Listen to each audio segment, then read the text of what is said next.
कांद्याने पुन्हा केला वांदा। वाणिज्य मंत्रालयाने जी निर्यात खुली करण्याची 31 मार्चची जी डेडलाईन होती ती पुढे ढकलण्यात आल्याचं जाहीर केल्यानंतर नाशिक जिल्ह्यातील शेतकरी, व्यापारी आणि इतर घटकांमध्ये नाराजीचं वातावरण पसरलेलं आहे। या संदर्भात बोलण्यासाठी माझ्यासोबत शेतकरी आहे, व्यापारी आहे आणि शेतकरी संघटनेचे नेते पण आहे। त्यांच्याकडून जाणून घेऊया का याचा फटका त्यांना कसा बसणार आहे। काय म्हणाल, आता केंद्र वाणिज्य मंत्रालयाने जे निर्यात होती ती पुढे म्हणजे ॲज इट इज ठेवलेली आहे, याच्या बाबतीत तुम्हाला काय वाटतं? कांद्याची निर्यात 31 मार्चनंतर खुली होईल असं शेतकऱ्यांना अपेक्षित होतं, पण हा निर्णय पुढे लांबल्यानंतर 3 महिने कांद्याला भाव मिळण्याची सुतराम शक्यता राहिलेली नाही।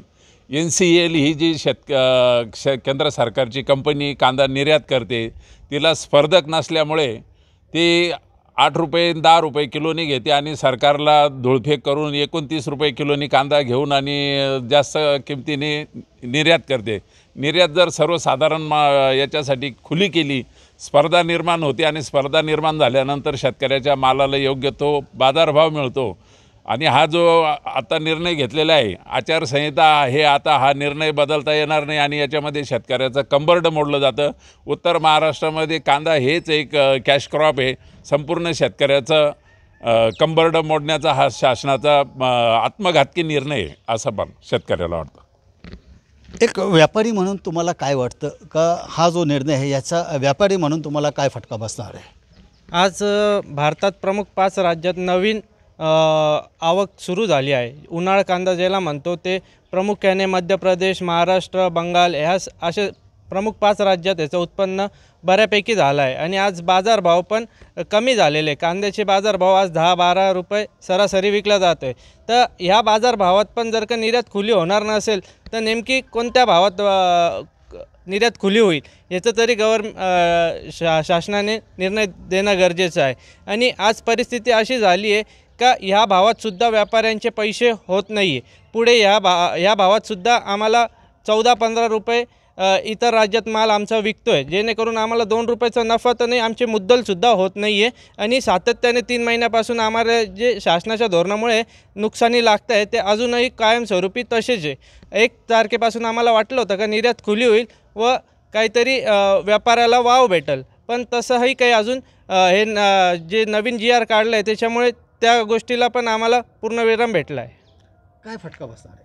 आमची जी ग्राहकी आहे फॉरेनची ती आज आमच्याशी लांब गेली आहे। ती इजिप्त अन्य कंट्रीमधून ते आज माल घेत आहे व त्यांना ती गोष्टी सवय लागली आहे। आणि असे बंद चालूचे धोरणामुळे आमचा व्यापाराचा लॉस होत आहे। आमचे मजूर, आमचं जेवढं पण आज स्ट्रक्चर तयार झालं आहे किंवा आमची रोजची जी कामाची पद्धत आहे सगळी डिस्टर्ब होते आहे। कोणत्या देशात आपण हे करतो? भारत हा प्रामुख्याने सगळ्यात मोठा कांदा निर्यातीसाठी सगळ्यात मोठा आजच्या ह्याच्यात कॉम्पिटिशन मानला जातो। दुबई असो किंवा श्रीलंका असो, बांगलादेश असो, कोलंबो असो, इतर भरपूरशा कंट्रीमध्ये निर्यात भारतातूनच होते।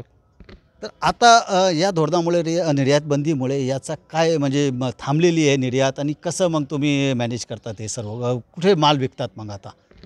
निर्यात बंद असल्यामुळे तर सगळा माल तर भारतातच विकावा लागत आहे, पण आता माल ॲक्च्युअल गरजेपेक्षा जास्त माल 5 राज्यात आल्यामुळे भारतात पण याची खपत पुरेशी नाही आहे। दुकानावर 5-5, 7-7 दिवसाचे माल बॅलन्स राहत आहे आणि ग्राहकी पण नाही, त्याच्यामुळे नुकसान भरपूर होत आहे आणि याचं इनडायरेक्टली नुकसान हे शेतकऱ्यांना आणि व्यापाऱ्यांना दोघांना पण होत आहे। एक शेतकरी म्हणून तुम्हाला काय वाटतं का हे जे सरकारचं धोरण असतं म्हणजे जवळपास 5 वर्षात 21 वेळा हस्तक्षेप करण्यात आलेला आहे, 3-4 वेळा निर्यात बंदी करण्यात आली, एक शेतकरी म्हणून तुम्हाला या धोरणाचा कसा फटका बसतो आणि काय तुमच्या अपेक्षा असतात शासनाकडून? गेल्या 3 महिन्यापासून म्हणजे मला वाटतं 23 डिसेंबर ही तारीख होती आणि 31 डिसेंबर ही एक्सपोर्टची 31 डिसेंबर होती आणि त्याच्यानंतर तिला 3 महिन्यांचं एक्सटेन्शन देण्यात आलं, 31 मार्चपर्यंत करण्यात आलं। पण मध्ये 50,000 टनाचा काहीतरी त्यांनी बांगलादेशला पाठवण्यात यावं, ती NCL तर्फे पाठवला। पण ती NCL कंपनी सरकारी असल्यामुळे आणि एकमेव जर कंपनी असेल ती एक्सपोर्ट करत असेल तर मग माल घेणारा तो एकटा व्यक्ती असतो आणि तोही त्याच्या मनाला लागेल त्या भावाने घेईल किंवा तो कमीच भावाने घेईल, कारण त्याला कॉम्पिटिटर नाहीच आहे, तो एकटा माल पाठवणार आहे, मग तो मालाला भाव येणार कसा? आणि गेल्या 3 महिन्यापासून जर निर्यात बंदी आहे तर आज आमचा कांद्याचा जर खर्च बघितला तर 60 ते 70 हजार रुपये एकरी जर खर्च येतो आणि जर 1000 आणि 1200 रुपये जर कांदे विकण्याची वेळ आली तर तो शेतकरी करेल काय? पंतप्रधान मोदी म्हणाले होते 1.5 उत्पन्न, पण तुझं 1.5 तर राहिलं बाजूला, पण आमचं उत्पन्न हे अर्ध्यावर आणलं म्हणजे आमचा खर्चही निघेना अशी आमची अवस्था झाली. आणि जर समजा आता 16 जूनपर्यंत हे सरकार येणार नाही आणि त्यांनी आता एक्सपान्शन दिलं, एकतीनंतर ज्यावेळेस पुढचा आदेश येईल, बरं आदेश आता निघणार नाही कारण इलेक्शन झाल्या तोपर्यंत तो अधिकार आहे मंत्रिमंडळाला आहे आणि तोपर्यंत म्हणजे 16 जूननंतर जेव्हा सरकार स्थापन होईल तोपर्यंत निर्यात बंदी ही उठणार नाही आणि त्यानंतर ते कधी डिसिजन घेतील कधी नाही ही माहिती नाही. आणि आता जो माल आहे आता हा कांदा आता मार्केटमध्ये येण्यास सुरुवात झाली, शेतकऱ्याला तो काढायचा आहे. दुष्काळामध्ये आम्ही आज विकत पाणी घेऊन तो माल काढतो आहे आणि जर आता अवस्था अशी झाली की बांगलादेशला जो थोडाफार माल पाठवला त्याच्यानंतर पुन्हा भाव डाऊन झाले आणि आता तर 31 मार्च नंतर पुन्हा एक्सटेन्शन देण्यात आलं आणि आता पुन्हा ते मालाचे भाव जे 1000 रुपये मी तर म्हणतो 600-700 रुपये ते भाव येतील अशी आम्हाला भीती आहे. म्हणून आमचं सरकारला हे मत होतं की 31 मार्च नंतर ते त्यांनी निर्यात बंदी उठवायलाच पाहिजे होती. आम्ही माल जो उत्पादन केला तो या अपेक्षेनेच केला. काय मागणी? आमचं म्हणणं असं आहे की तुरंत हा जो 31 मार्च नंतरचं जी डेडलाईन आहे जी तुरंत संपून टाकली पाहिजे आणि आजच मंत्रिमंडळाची कोणती बैठक घेऊन ह्या निर्यात बंदीचा जो हे आदेश आहे तो कॅन्सल करून आणि निर्यातीला चालना दिली पाहिजे आणि निर्यात बंदी उठवली पाहिजे, तरच शेतकऱ्यांना 2 पैसे मिळण्याची आशा आहे. नाहीतर ती पुढचे 3 महिने शेतकऱ्यांसाठी फार अवकाळाचे असतील कारण पुढे आमचं सीझन आलं काय पावसाळ्याचे दिवस येतील जूनमध्ये आणि मग आम्ही पैसा आणायचा कुठून?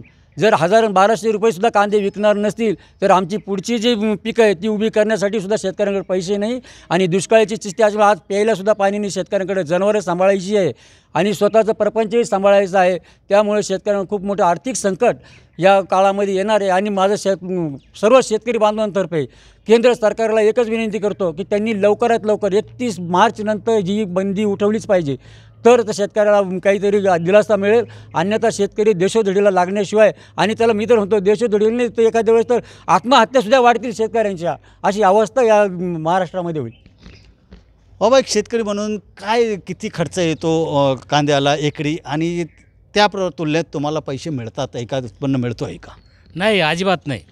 खर्चाची जर तुलना केली तर 50%सुद्धा खर्च वसूल होत नाही आणि जो माल निघतो आहे तो एकदम कमी, हवामान एकदम बेकार आहे, हवामान बिघडलं आहे, पहिल्यासारखा कांदा येत नाही, खर्च खूप वाढला. सरकार म्हणतं आम्ही दुप्पट देतो, अमुक देतो, तमुक देतो. सरकारनं काय केलं आहे, एक हाताने तुम्हाला काहीतरी ज्याला म्हणतो ना आपण कोथळा का म्हणतात तसे तो प्रकार केला आहे.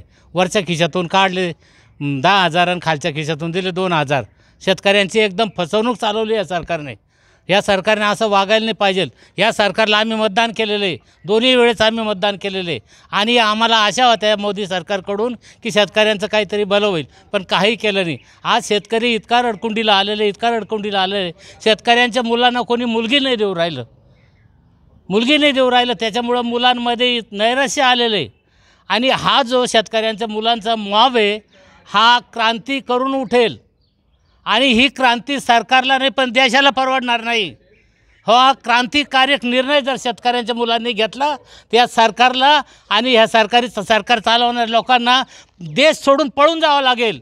हा सरकारला माझा निर्वाण्याचा इशारा आहे. तसं घडू नये असं वाटत असेल तर ताबडतोब निर्यात बंदी खोलली केली पाहिजे आणि शेतकऱ्यांना भाव भेटला पाहिजे. शेतकऱ्यांनी जगायचं कसं? एवढंच बोलून मी माझे आता आचारसंहिता लागलेली आहे आणि निर्यात बंदी आहे ती खुली झालेली नाही आहे. याचा परिणाम निवडणुकीवर होऊ शकतो? 100% होऊ शकतो.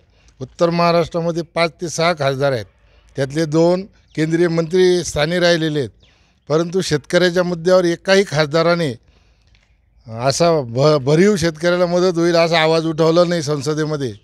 आणि 1-2 वेळेस आवाज आला एखाद दोघाचा तर केंद्रीय मंत्रिमंडळाने संबंधितांनी त्यांच्या म्हणण्याकडे अजिबात दुर्लक्ष केलेलं आहे. म्हणून शेतकऱ्याला या खासदारांचा काही फायदा झालेला नाही, उलटं नुकसानच झालेलं आहे. त्यामुळे कांद्याच्या प्रश्नावरून ह्या उत्तर महाराष्ट्रामध्ये नक्की निवडणुकीत फटका बसणार या पक्षाला.